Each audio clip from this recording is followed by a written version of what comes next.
बिस्मिल्लाहिर्रहमानिर्रहीम। अस्सलाम वालेकुम नाज़रीन, आप यूट्यूब चैनल देख रहे हैं। मैं इमरान खान हूँ। पीएमएलएन की फ्रस्ट्रेशन बढ़ती जा रही है। देखिए, एक तो मियां नवाज शरीफ को वो लोग वापस लाए थे हीरो बनाकर कि हम कोई चे गुवेरा वापस लेकर आ रहे हैं। वो पाकिस्तान में पहुँचती है एयरपोर्ट पे बहुत बड़ी तादाद में लोगों को बाहर निकालने में कामयाब हो जाएगा और मियां नवाज शरीफ एक मोमेंटम ऐसा बना पाएंगे कि जिसके बाद पीएमएलएन पाकिस्तान में बहुत बड़े पैमाने पर सीटें निकाल लेगी।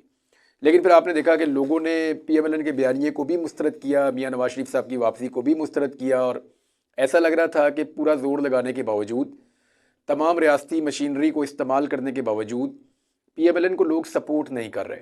जब पीएमएलएन को सपोर्ट नहीं मिली तो उनको आइडिया हो गया कि इलेक्शन में धांधली किए बगैर गुजारा नहीं है। उन्होंने मुखालिफिन को दबाना शुरू किया, इतना दबाव डाला कि उनसे उनका बल्ले का निशान भी ले लिया, उनके लीडर को भी अंदर करवा दिया। उनके लीडर को अंदर करवाने के बाद जिस तरह मुकदमात के फैसले सुनाए गए वो भी आपके सामने है। कोई जलसा जुलूस रैली कुछ भी नहीं वो कर पाए।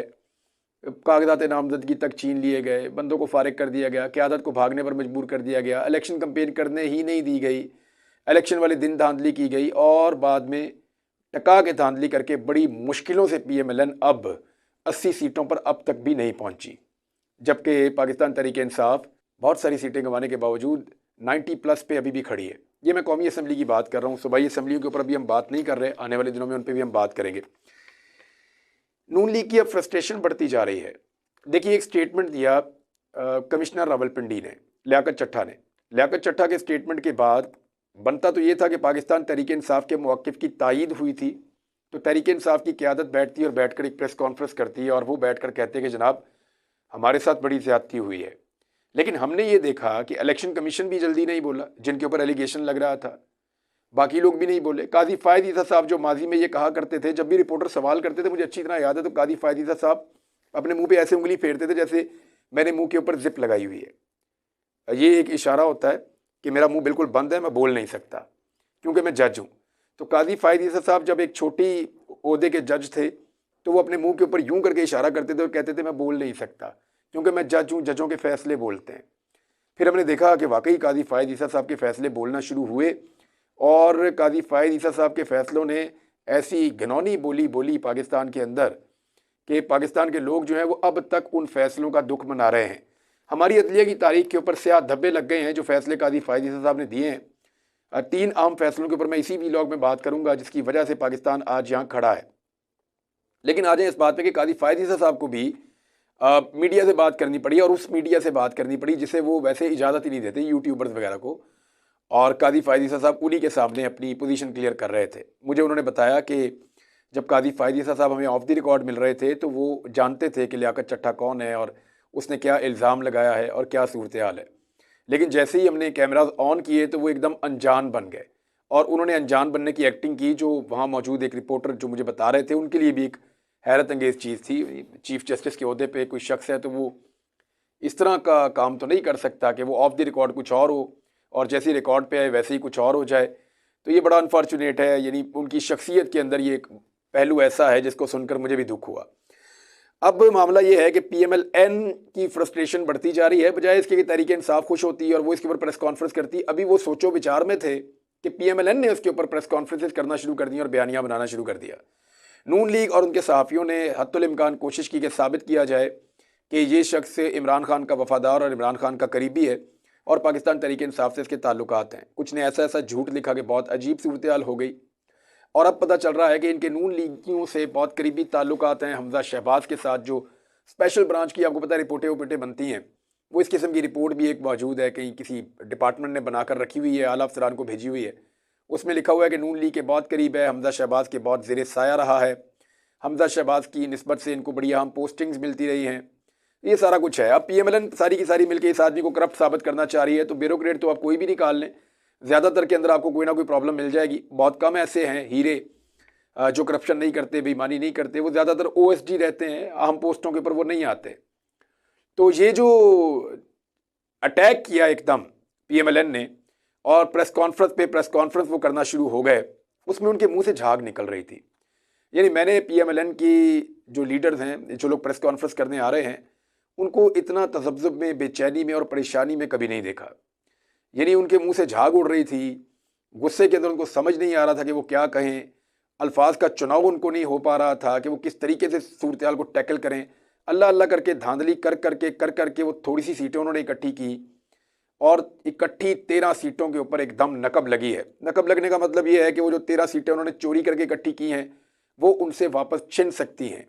एक शगाफ पैदा हो गया है पीएमएलएन की उस बोरी में जिसमें चोरी का माल था, और वो चोरी का माल अब बाहर निकल सकता है उस बोरी में से। बहरहाल फ्रस्ट्रेशन के अंदर जाली स्क्रीनशॉट्स उन्होंने निकाल के उनके ऊपर भी प्रेस कॉन्फ्रेंस कर दी। ये ओन चौधरी ने भी किया था वैसे, लेकिन उसकी कोई क्रेडिबिलिटी है नहीं, तो मैं उस पर क्या बात करूँ। ना उनकी पार्टी है ना वो कुछ और है। हाँ, एक्चुअली जो पार्टी है वो तो पीएमएलएन है, एक पुरानी पार्टी है और एक ऐसी पार्टी है जो डिस्कस की जा सकती है पाकिस्तान की। जब भी आप पॉलिटिकल हिस्ट्री की बात करेंगे तो इस जमात को आप डिस्कस ज़रूर करेंगे। तो पीएमएलएन जो है उनकी लीडरशिप की तरफ से ऐसी फ्रस्ट्रेशन, जाली स्क्रीनशॉट्स के ऊपर जो है वो एक प्रेस कॉन्फ्रेंस, फिर उनका गुस्सा और एक नया बयानिया भी वो फैला रहे हैं। ये जो नया बयानिया है ये बड़ा खौफनाक है। इसमें कुछ अल्फाज वो इस्तेमाल कर रहे हैं जिनसे लगता है कि शायद ये दोबारा कुछ बड़ा करने जा रहे हैं। मैं आपको रिकॉर्ड के ऊपर रख रहा हूँ। यानी लफ्ज़ जो इस्तेमाल किए जा रहे हैं, ये गौर कर लीजिए, ये अल्फाज कब इस्तेमाल किए गए थे। जब इमरान खान पे कातिलाना हमला हुआ था तो उससे पहले इस तरह के अल्फाज इस्तेमाल किए गए थे। अब दोबारा से नून लीग की क़यादत ने ऐसे अल्फाज का चुनाव और इस्तेमाल शुरू कर दिया है। फितना, फसाद, अफरा तफरी, अनारकी, इस किस्म के अल्फाज का इस्तेमाल कर रहे हैं और वो ये कह रहे हैं कि मुल्क के अंदर ये हो जाएगा, वो हो जाएगा, और एक ऐसे शख्स को इल्ज़ाम दे रहे हैं जो जेल में है और गुज़िश्ता लगभग 5-6 महीने से जेल में है। एक बंदा जेल में है, वो बाहर कुछ कर ही नहीं रहा, उसकी पार्टी को आप इलेक्शन भी नहीं लड़ने दे रहे। जो एहतजाज करने आते हैं ख़वातीन और बच्चों, उनको गिरफ्तार कर लिया जाता है। हमने लाहौर में जो मनाजिर देखे, मोहसिन नकवी साहब को एहसास होना चाहिए, उनके घर में भी फैमिली है, बच्चे हैं, और उनको ये देखना चाहिए कि वो कितना जुल्म और कितनी बर्बरियत करेंगे। क्या उन्होंने अल्लाह को जवाब नहीं देना? ये जुल्म के जो पहाड़ तोड़े हैं, शर्म आनी चाहिए। यानी ये मनाजिर अगर आप देखें तो यहाँ पे ख़वातीन को गिरफ्तार किया गया। अब एक खातून है बेचारी, उनके साथ उनकी बेटी थी छोटी, उसको भी गिरफ्तार करके, मैंने पुलिस वाली वैन के अंदर उस बच्ची को सहमे हुए देखा, उसकी आंखों के अंदर खौफ था। अब ये बच्ची बड़ी होके क्या सोचेगी? ये जो बच्चे हैं ये बड़े होके क्या सोचेंगे, क्या बनेंगे? ये रियासत से प्यार करेंगे? आप इन्हें क्या पैगाम देना चाहते हैं? और इनके दूसरे जो बच्चे हैं जो इनको देख रहे हैं, उनको आप क्या पैगाम देना चाहते हैं? इसकी माँ का कसूर तो सिर्फ इतना है कि वो आईने पाकिस्तान के मुताबिक अपने एहतजाज के आईनी हक को इस्तेमाल करने के लिए निकली थी और रियासत ने उसको ज़बरदस्ती पकड़ के गिरफ्तार कर लिया। ये भी नहीं देखा कि उसके साथ एक छोटी बच्ची है, उसको भी पकड़ के गाड़ी में डाल दिया। अफसोसनाक है। बुजुर्गों को जैसे गिरफ्तार किया गया, ओवरसीज़ पाकिस्तानी जो एहतजाज कर रहे थे उनको जैसे गिरफ्तार किया गया। एक बाप है, वो गाड़ी के अंदर आ रहा था, उनकी गाड़ी में तहरीक इंसाफ का झंडा था, तो पुलिस वाले ने बच्चों के सामने उसको गाली दी और गाली दे के निकाल के घसीट के उसको ले जाके अपनी गाड़ी में बंद कर दिया। उसकी बीवी दुहाइयाँ देती रही कि भाई हमारे पास झंडा है पीटीआई का सिर्फ, और हमें गाड़ी भी नहीं चलानी आती, मेरे बच्चों को भी, मुझे भी, हम गाड़ी के अंदर ही रह जाएंगे। और पुलिस वाले उसके शौहर को लेकर निकल गए।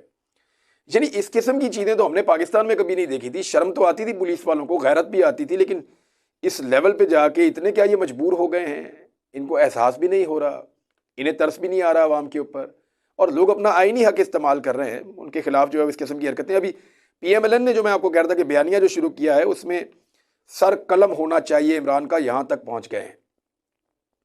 देखिए ये बहुत तशवीशनाक है। इमरान खान पाकिस्तान के सबसे बड़े लीडर हैं, चारों सूबों में उनकी जमात की ताकत है। इस वक्त अगर कोई एक आदमी पूरे पाकिस्तान की आवाज़ है या पूरे पाकिस्तान के अंदर उस एक आदमी की बात सुनी जाती है तो वो इमरान खान है। मुल्क को इस वक्त इस बहरान से कोई निकाल सकता है तो वो इकोनॉमिस्ट भी यही कह रहे हैं, जितने सर्वेस करवाए गए हैं उनमें भी यही कहा जा रहा है। पाकिस्तान के अवाम का भी यही मानना है कि इस वक्त इस मुल्क को बहरानों से इमरान खान निकाल सकता है। वो इसलिए कि लोगों का उसके ऊपर एतमाद है। वो माशी बहरान से निकाल सकता है, समाजी बहरान से निकाल सकता है, लॉ एंड ऑर्डर के मामलात को ठीक करवा सकता है, जो एक बेचैनी की फिजा है पाकिस्तान में उसको दूर कर सकता है, लोगों का कॉन्फिडेंस वापस बिल्ड कर सकता है। टाइम लगेगा लेकिन चीज़ों को ठीक कर सकता है वो, और उसमें एक कैपेसिटी है, लोगों को लगता है। इसी वजह से लोगों ने इतने बड़े पैमाने पर इमरान खान को वोट डाले हैं।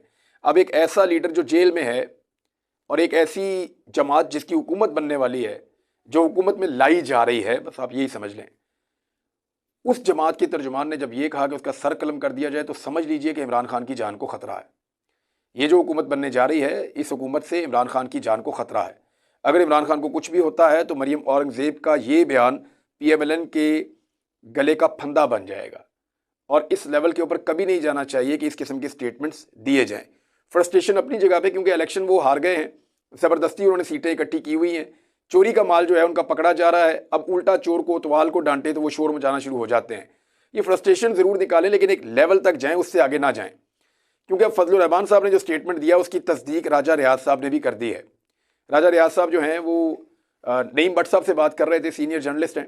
उनसे बात करते हुए उन्होंने कहा जी बिल्कुल यही बात राजा रियाज साहब ने कहा, हमें जब मुलाकात हुई तो फजलुर रहमान साहब ने हमें भी बताई थी, और उन्होंने बात की तस्दीक की कि जो फजलुर रहमान साहब ने बात की है ये पहले से हमें पता थी। तो जो बातें इस वक्त बलोच सरदार कर रहे हैं ना, वो तो कोई लेवल ही नहीं मैच करता।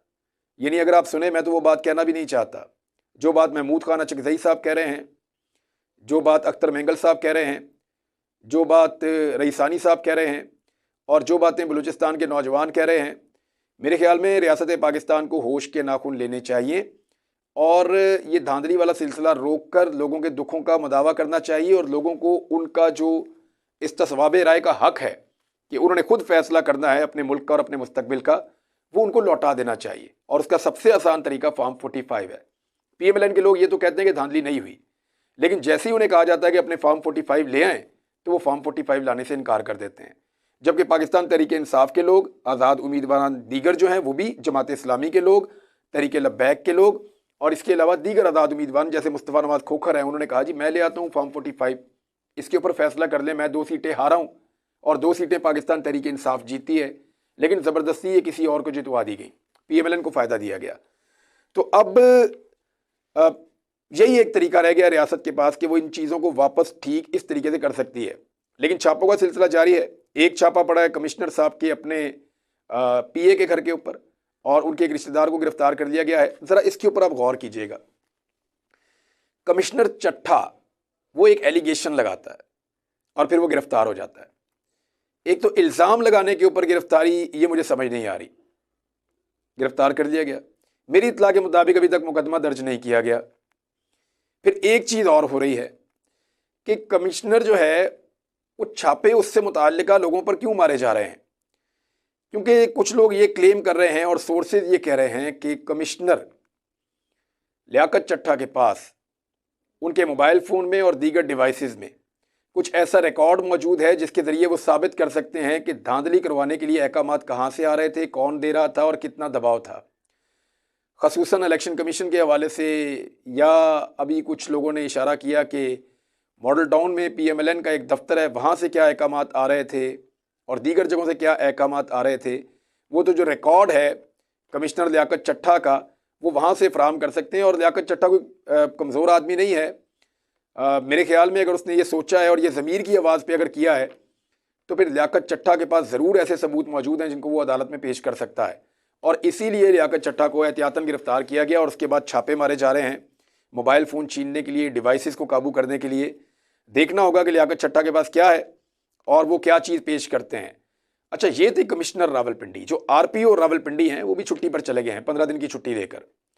यानी ये भी एक, और ओवरसीज़ पाकिस्तानी पूछ रहे हैं कि जनाब ये कौन से मुल्क में आ रहे हैं, ज़रा ये बता दें मेहरबानी करके, हमने इनका इस्तकबाल करना है। उनकी छुट्टी भी ख़राब कर देंगे ओवरसीज़ पाकिस्तानी।